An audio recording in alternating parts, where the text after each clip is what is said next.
As someone who has been a K-pop stan for quite a few years, I always try to be mature and look at things objectively, but sometimes it can be a bit hard. I'm only human and I'm definitely not perfect, just like no K-pop stan out there is perfect. So in this video I decided to expose some of my toxic traits as a K-pop stan. Basically those things that I shouldn't be doing but sometimes I do anyway. Obviously you can feel free to also comment your toxic traits so that we can create a safe space to discuss them together. Keep in mind that I don't wanna offend anyone or attack any group or idol in particular, and with that being said, now let's begin.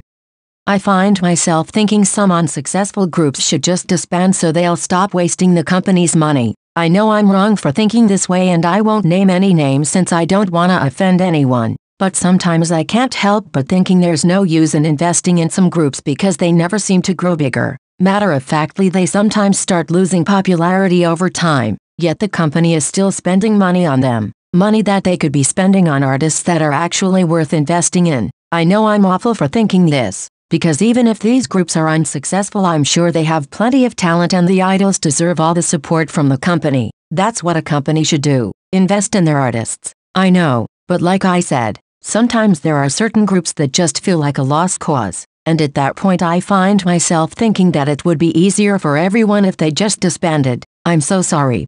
I wish idols who don't get lines because they can't sing actually got more lines so that their stans would finally understand their faves are unskilled. I'm sorry but I'm genuinely so tired of certain stans being so delusional. They demand their faves to get more lines when their faves can't hold a note. That's exactly why they get few lines. They might shine in other departments but clearly not when it comes to vocals. So I don't get why you expect them to sing as much as members of the vocal line. Sometimes there are very vocally skilled members that don't get enough lines and I get why that can piss you off, but other idols are just weak vocalists and you have to accept it. I definitely have some biases that don't get many lines because they are not strong vocalists. I know this and I accept this, because it wouldn't make sense to take away lines from more vocally skilled members just to give them to members that are mediocre. Sometimes though I wanna see your wishes coming true. I wanna see your unskilled biases getting plenty of lines just so you could finally see they are weak and they can't deliver those lines well during live performances.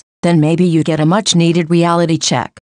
If the fandom pisses me off, the group kinda starts pissing me off too. Before explaining, let me just say that I'm not gonna name any specific group because I don't wanna shed a negative light on anyone. But anyway, starting to get annoyed at a group because I find their fans annoying is something that's out of my control and I always hate when this happens. Basically sometimes a fandom starts pissing me off because of some things they do or because of how they react in certain situations. And the rational part of me knows that the fandom and the artists are two different entities and I shouldn't let myself get influenced negatively. But this sometimes happens. The more a fandom rubs me the wrong way, the harder it is for me to enjoy the group they stan without subconsciously being reminded of the awful fandom. It's like every time I engage with the group there's a small part of me that is constantly reminded of their stans doing something awful and this kinda ruins my experience with groups a bit. I try not to think about it because I totally know that it's unfair to judge an artist because of their fandom, but sometimes it gets kinda hard for me and I'm sure you probably understand how I feel. Boy groups making girl group dances too masculine and girl groups making boy group dances too feminine annoys me more than it should. It's not that deep, I totally know, but it annoys me a bit anyway. I tend to subconsciously think that making choreos more masculine or more feminine is kind of like not putting that much effort in learning how to execute the choreo. I'm totally cool if idols put some personal twists in the choreo just to make it more personal, but some groups definitely do too much. When it comes to boy groups making girl group dances super masculine it bothers me because it almost feels like they are scared to appear feminine even if it's just for a choreo, as if executing feminine moves was some kind of embarrassing thing to do. And when it comes to girl groups feminizing boy group choreos it comes across as them just not putting enough energy in the movements even if they could. I know it's not that deep and it's not like I have anything against the idols themselves, I'm just annoyed at the execution. I low-key enjoy Twitter fan wars. What can I say? Sometimes they're just funny as hell, especially if fandoms are fighting for the most stupid reasons. I know I shouldn't enjoy seeing fandoms fight but I'm not gonna lie, it's kind of entertaining. I do not participate in fan wars because that's just immature. but I'm not gonna sit here and pretend like I don't lurk on Twitter and have a good laugh whenever I see stans fighting. Most of the times the reasons are just so ridiculous and I can't help but finding it entertaining. Let me know if I'm the only one or if you happen to do the same.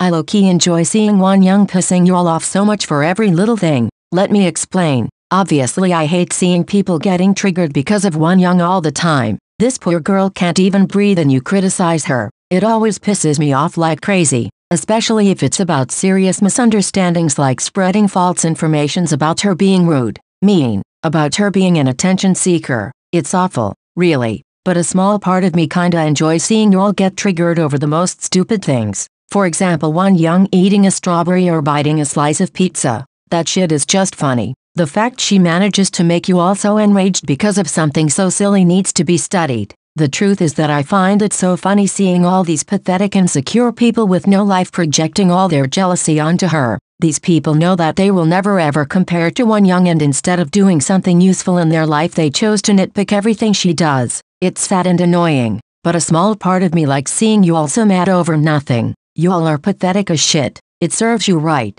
Some idols just feel off to me and sometimes I don't even bother giving them a chance. I firmly believe that before going around and judging idols you should always get to know them first, because most of them are not the annoying and mean people that you might think they are. And in fact I would never go around and talk badly about an idol just because I don't vibe with them, because I'm not even familiar with them, so who am I to judge? But then again, if an idol just feels off to me, I just avoid them and I rarely bother giving them a chance. Some idols rub me the wrong way even if they have done nothing, and I know I could simply get into them more and give them a chance, but I don't feel like doing it, not unless I really enjoy the group they're in and I wanna stan. I get annoyed when idols find an excuse to skip their parts during encores just to avoid singing. Listen, I ain't stupid. How convenient that whenever it's their turn to sing these idols are just busy doing something else or pretending to be doing something else. It's always when their part comes up. I know that in encore stages sometimes groups start doing funny things to celebrate with fans. Maybe they draw on each other's faces, they wear some funny props, they do some fan service. It's fun and enjoyable, until it becomes clear they're just trying to avoid singing. Encores can be funny without necessarily having shitty vocals or no vocals at all. Encore stages are one of the few occasions we can really hear idols singing with their raw vocals, and I wanna hear it. It should be even easier for them because they don't even have to dance, so please let us hear you sing and don't pretend like you are doing something else whenever your part comes up. Well guys, that was it. These were some of my toxic traits as a K-pop stan. Some of them were not that toxic, while others were quite petty. If you want, let me know those things that you consider to be a bit toxic about yourself as a K-pop stan. Anyway, thanks for watching. See you in the next video.